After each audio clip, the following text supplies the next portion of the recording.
Friends, this is Mohammed Wakil and you are watching my YouTube channel Education the Solution। आज हम पढ़ेंगे sentence और kind of sentences. मैं इसको brief कर देना चाहता हूँ जस्ट उन स्टूडेंट्स के लिए जो स्टूडेंट्स ग्रामर पढ़ते हैं और जिन्हें इस चीज़ को आगे समझने के लिए प्रॉब्लम होती है कि सेंटेंस कितने तरीके के होते हैं, कौन कौन से सेंटेंसेस यूज़ होते हैं, क्योंकि ये बार बार आपको रिपीट होता है। आप चाहे 7वीं में हो, 8वीं में हो, 9वीं में हो, 10वीं में हो, इवन दूसरी, तीसरी, चौथी, 5वीं क्लासेस में भी सेंटेंस और काइंड ऑफ सेंटेंसेस पढ़ाए जाने लगे हैं। आपको इस बात का बिल्कुल ध्यान रखना है कि ये इतना इम्पॉर्टेंट कम्युनिकेशन में नहीं है, लेकिन आपको एक छोटा सा आउटलुक आपको समझ में आना चाहिए कि ये सेंटेंसेस क्या होते हैं और किस तरह से होते हैं इंग्लिश के अंदर। ओके तो जैसे सेंटेंस की अगर हम बात करें तो आप बहुत अच्छी तरह से समझ सकते हैं कि एक group of words, you can say a group of words आप कह सकते हैं जिसकी अपनी एक मीनिंग हो, which has some meanings you can understand. यानी कि ग्रुप ऑफ वर्ड्स हो, चाहे उसमें 2 वर्ड्स हों, 3 वर्ड हों, 4 वर्ड हों और कितने भी हों, वो इस तरीके से सिंक्रोनाइज किए गए हों, इस तरीके से उनको लगाया गया हो, एक ऑर्डर में होने चाहिए, एक मैनर में होने चाहिए, as per rule, as per language, जिनका अपनी एक मीनिंग निकल कर सामने आ जाए, जिसका अपना एक सेंस हो या भाव हो। दैट इज़ सेंटेंस इतना काफ़ी है। आप इसको इससे ज़्यादा कम्युनिकेशन में इससे ज़्यादा ज़रूरत नहीं है सेंटेंसेस की, हम बहुत ज़्यादा डेफिनेशन को रटने की कोशिश करें। ये मैं आपको सेंटेंसेस में 4 या 5 तरह के सेंटेंसेस बताऊंगा। कुछ बुक्स में 4 होते हैं, कुछ बुक्स में 5 होते हैं। नंबर 1 देखिए, डिक्लेरेटिव या असर्टिव सेंटेंस है। डिक्लेरेटिव और असर्टिव सेंटेंसेस वो सेंटेंसेस होते हैं जो किसी बात को तय कर दें, फिक्स कर दें। दैट इज़ डिक्लेरेटिव या असर्टिव सेंटेंसेस उनको कहते हैं कि नहीं, कुछ किताबों में इन्हें हम स्टेटमेंट के रूप में लिखा हुआ रहता है।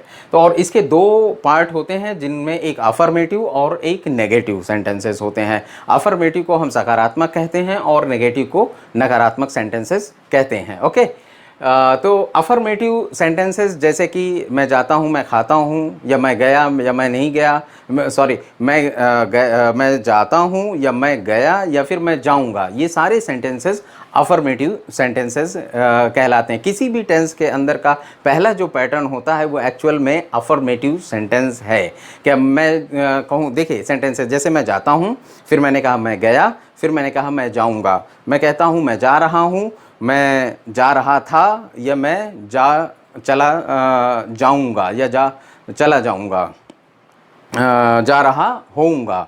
और इसके अलावा मैं जा चुका हूँ आप कह सकते हैं, मैं जा चुका था या फिर जा चुका होऊंगा। इस तरह के जितने भी सेंटेंसेस होते हैं ये सारे के सारे अफर्मेटिव सेंटेंसेस कहे जाते हैं। नेगेटिव सेंटेंसेस में आप इसी का नेगेटिव आप बना देंगे कि मैं नहीं जाता हूँ, मैं नहीं गया, मैं नहीं जाऊँगा, मैं नहीं जा रहा हूँ, मैं नहीं जा रहा था, मैं नहीं जा रहा होऊंगा। ये सारे नेगेटिव सेंटेंसेस हैं। Okay, it's a very easy to understand. आप एक बार दिमाग में 2-3 बार आप इसको सुनिए, बार बार सुनिए, अपने आप जहन में बिल्कुल बैठ जाएगा और आप कभी इसे नहीं भूले, you will never forget. Okay, number 2, interrogative sentences. What is interrogative sentence? Interrogative means I think you have heard many times interrogation. Police वाले करते हैं ना, पूछताछ करते हैं, interrogation. That is interrogative sentences. यानी कि सवाल में आपको पता है ये सवाल 4 तरह के मैंने बताए हुए हैं already. We have told you I think 4 pattern like जैसे क्या आप गए, क्या आप नहीं गए, आप क्यों गए, आप क्यों नहीं गए। दीज ऑल और इंट्रोगेटिव सेंटेंसेस जिसमें कि हम सवाल करते हैं। इंट्रोगेटिव भी ये सारे इंट्रोगेटिव सेंटेंसेस हैं। एंड और उसके बाद आता है इम्पेरेटिव सेंटेंसेस। इम्पेरेटिव सेंटेंसेस में कैसे सेंटेंसेस होते हैं? इम्पेरेटिव सेंटेंसेस वो सेंटेंसेस होते हैं, देखिए, जिनमें कि हम कमांड देते हैं, जिनमें कि हम रिक्वेस्ट करते हैं, इंस्ट्रक्शन देते हैं, ऑर्डर देते हैं।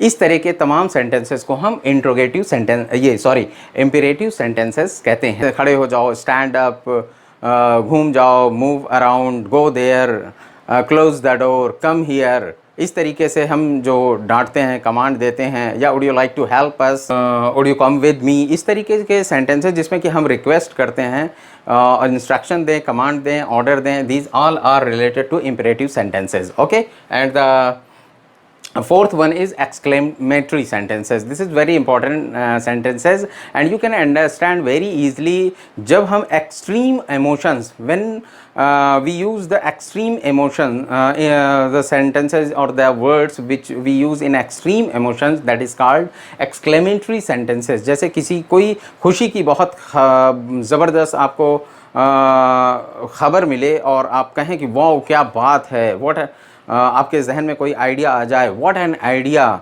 इट्स अ ग्रेट, वंडरफुल, या दुख की बात हो, ओ एलाज, इट्स सो पिटी, इस तरह के तमाम दूसरे और सेंटेंसेस आपके एक्सक्लेमेटरी सेंटेंसेस में आते हैं।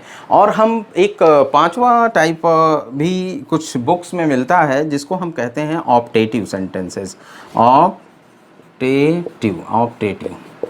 Optative sentences, what is that? वो ऑप्टेटिव सेंटेंसेस आप ये कह सकते हैं, या ऑप्टिमिज्म, आपने एक वर्ड सुना होगा होपफुल, तो इस तरीके के उससे बना हुआ है ऑप्टेटिव।